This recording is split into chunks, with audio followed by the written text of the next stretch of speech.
قرآن وہ واحد کتاب ہے جس کے ٹائٹل پہ رائٹر کا نام بولو نہیں ہے، اس لیے کہ اس کا رائٹر کون ہے، اور رائٹر بھی نہیں ہے اللہ متکلم ہے، اللہ نے یہ لکھی نہیں ہے، اللہ نے کلام کیا، یہ اور عزت دے دی اللہ نے اس کو، کلام کیا، جبریل سے کلام کیا اور جبریل کے ذریعے اپنا کلام نبی کے قلب پہ نازل کیا۔ ایسا اللہ جب کلام کرتا تھا نا ہمارے نبی صلی اللہ علیہ وسلم کے قلب پہ، اس کلام کو جو اللہ کی ذات سے نکلا ہوا کلام، اس کو جب ہمارے نبی کے دل پہ نازل کرتا تھا، آپ صلی اللہ علیہ وسلم کو شدید سردی میں سخت ترین پسینہ آتا تھا۔ آج جو ہم نے آیت پڑھی ہے نا کہ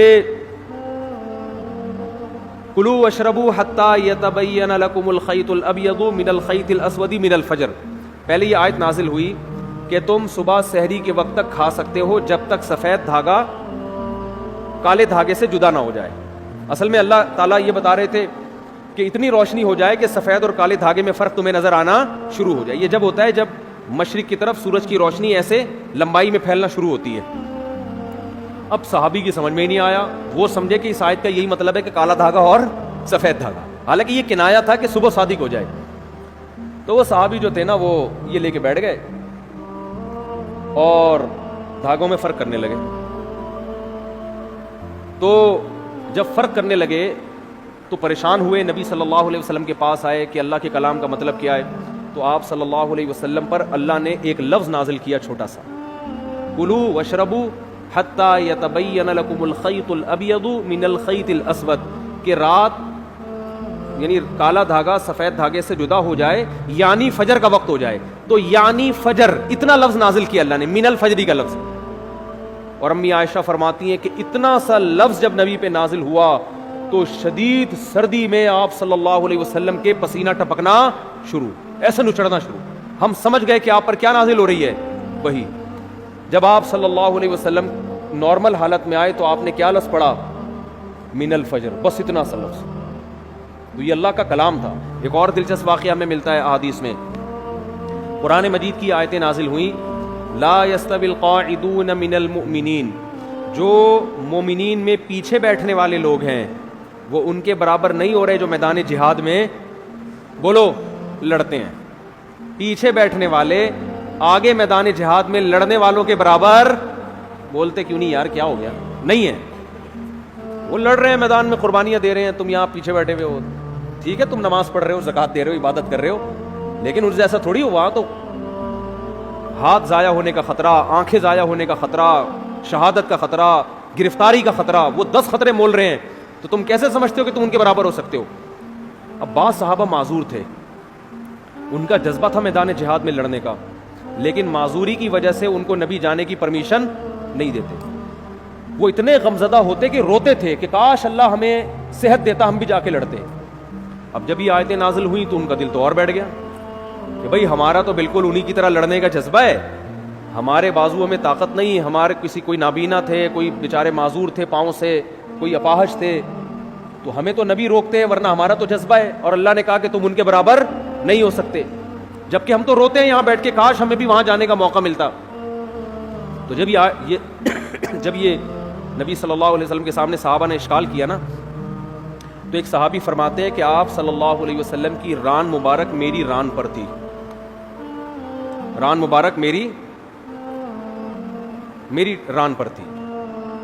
کہتے ہیں کہ میں نے دیکھا نبی پر وحی کے آثار ظاہر ہونا شروع۔ صحابہ گئے نبی کی خدمت میں، یا رسول اللہ ہم تو معذور ہیں، اور اللہ کہہ رہے لا یستوی القاعدون من المؤمنین والمجاہدون فی سبیل اللہ، پیچھے بیٹھنے والے اللہ کی راہ میں جہاد کرنے والوں کے برابر نہیں ہیں، تو ہم تو شوق سے تھوڑی پیچھے بیٹھے ہیں۔ تو صحابی کہتے ہیں کہ نبی صلی اللہ علیہ وسلم کی ران مبارک کو میں نے دیکھا، اتنی وزنی ہو گئی کہ مجھے لگا کہ میری ٹانگ چٹخ کے پچک جائے گی، ہڈی ٹوٹ جائے گی اس کی، اتنی بھاری ران ہو گئی آپ صلی اللہ علیہ وسلم، اور آپ پر ایسے کپ کپی کے آثار۔ تھوڑی دیر میں آپ صلی اللہ علیہ وسلم کا جسم ہلکا ہو گیا، اور آپ نے ایک لفظ کی تلاوت کی، غیر اولی الضرر، بشرطے کہ ان کو کوئی مجبوری، بولو نا یار، یہ اردو میں تو بڑا لمبا لفظ ہو گیا، بشرطے کہ ان کو کوئی مجبوری نہ ہو۔ آواز نہیں آ رہی مجھے، کون سا جاری ہے میری آواز؟ میرا بھی کھوپڑی خراب ہو رہی ہے،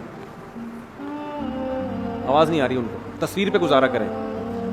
تو غیر اولی الضرر، بشرطے کہ ان کو ضرر نہ ہو. اردو میں تو یہ لفظ بہت لمبا ہے، عربی میں غیر اولی الضرر، بس اتنا سا لفظ نازل ہوا ہے اللہ کی طرف سے.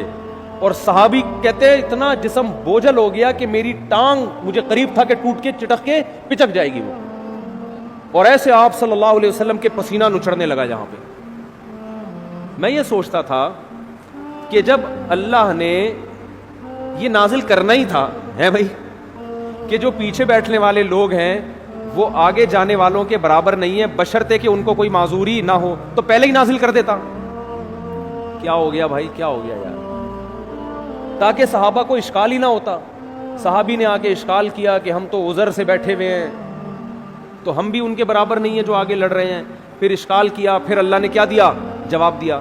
تو اس کی ضرورت کیا تھی؟ اللہ کو تو پتا تھا کہ ان کے دل میں اشکال پیدا ہوگا، تو اللہ اشکال کرنے سے پہلے ہی پوری آیت نازل کر دیتے نا. پہلے آدھی نازل کی، پھر اس میں ایک جوڑ دیا، ایک اس میں جو ہے نا گویا کہ ایک پیوند لگایا گیا ہے.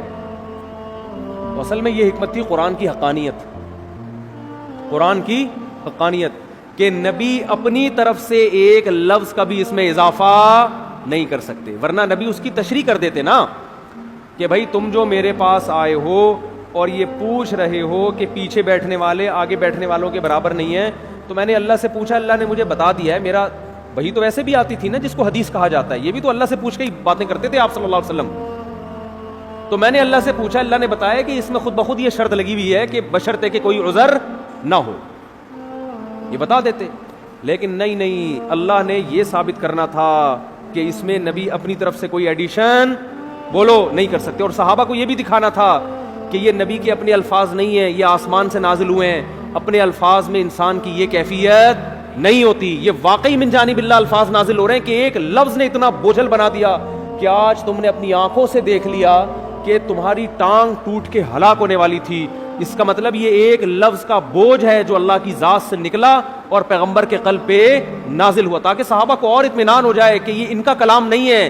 اپنے کلام کے وقت یہ کیفیت تھوڑی ہوتی ہے انسان کی. تو ایسا اللہ نے حفاظت کا وعدہ کیا. اور